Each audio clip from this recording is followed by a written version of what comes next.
आणि मला असं वाटतं की मी एक राज्याचा नागरिक म्हणून, एका पक्षाचा अध्यक्ष म्हणून, एक विरोधी पक्ष म्हणून मला असं वाटतं काही गोष्टी, सजेशन्स हे मला असं वाटतं सत्ताधाऱ्यांना सांगणं गरजेचं आहे, देणं गरजेचं आहे. आणि त्याच्यासाठी मी यांना आत्ता नाही, परत भेटेन. याच्यानंतर तुम्हाला काय राजकारणाच्या चर्चा करायच्या असतील त्या तुम्ही करत बसा.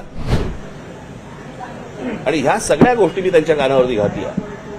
परंतु आपल्याकडे कसं होतं, या सगळ्या गोष्टी सांगितल्या तरी आपल्याकडच्या लोकांचा विश्वास बसत नाही. नाही काहीतरी असणार, ह्याच्यामध्ये पण काहीतरी असणार तर असणार. तुम्हाला काय चर्चा करायचं, चर्चा करत बसा.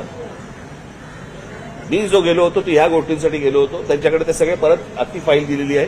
ती संपूर्णपणे त्यांनी त्या गगनंदीकडे पाठवली आहे. पुढचं काय होईल ते मला असं वाटतं गगनंदीला विचारा. सर, जसं तुम्ही म्हणालात की परप्रांतीय जे येतात त्या संदर्भात काही कुठेही नोंद केलेली नसते, पण आता सध्या बांगलादेशी यांच्या संदर्भातली कारवाई सध्या घेतलेली बघायला मिळते. प्रश्न असा आहे ना की या सगळ्या गोष्टींचा विचका झालेला आहे. आपल्याकडे कुंपण शेत खाते. या सगळ्या लोकांना आधार कार्ड आणि रेशन कार्ड आणि सगळ्या गोष्टी कार्ड देणारी माणसं इथलीच आहेत ना. त्यांच्यावर कारवाई कोण करणार? माणसं येत आहेत त्याला तुम्ही फुल प्रूफ त्यांना अख्ख्या सगळ्या गोष्टी त्यांच्या हातामध्ये देताय. हे देणारी माणसं कोण आहेत? आपलीच माणसं आहेत ना. त्यांच्यावर कधी कारवाई होणार आहे?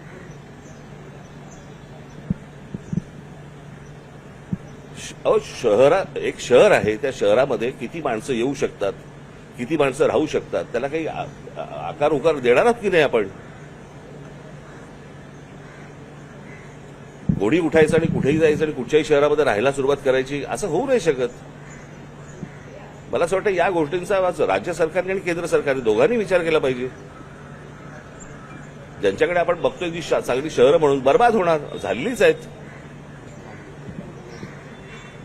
आणि मला असं वाटतं की मी एक राज्याचा नागरिक म्हणून, एका पक्षाचा अध्यक्ष म्हणून, एक विरोधी पक्ष म्हणून मला असं वाटतं काही गोष्टी, सजेशन्स हे मला असं वाटतं सत्ताधाऱ्यांना सांगणं गरजेचं आहे, देणं गरजेचं आहे. आणि त्याच्यासाठी मी यांना आत्ता नाही, परत भेटेन.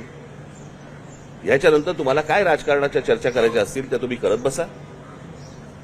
मी जो गेलो होतो. आणि दुसरी गोष्ट म्हणजे ज्याला मी सुरुवात करताना सांगितलं होतं की एक निकोप राजकारण हे महाराष्ट्रामध्ये पूर्वी होतं की निवडणुका संपल्यानंतर सगळेजण एकमेकांना भेटायचे, काही बोलणं व्हायचं, काही व्हायचं.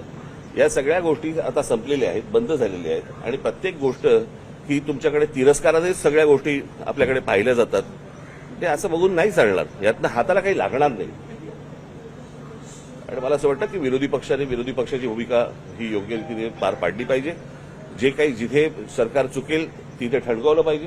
आणि सरकारला मला असं वाटतं की, आणि हे उद्या आम्ही सरकारमध्ये असू, त्यांनी हीच गोष्ट केली पाहिजे. या पद्धतीनेच मला असं वाटतं राज्य चाललं पाहिजे. तरच लोकांच्या हाताला काहीतरी गोष्टी लागतील, अन्यथा काही लागायचं नाही. नगरसेवकाबाबत ए बाबा राहू दे.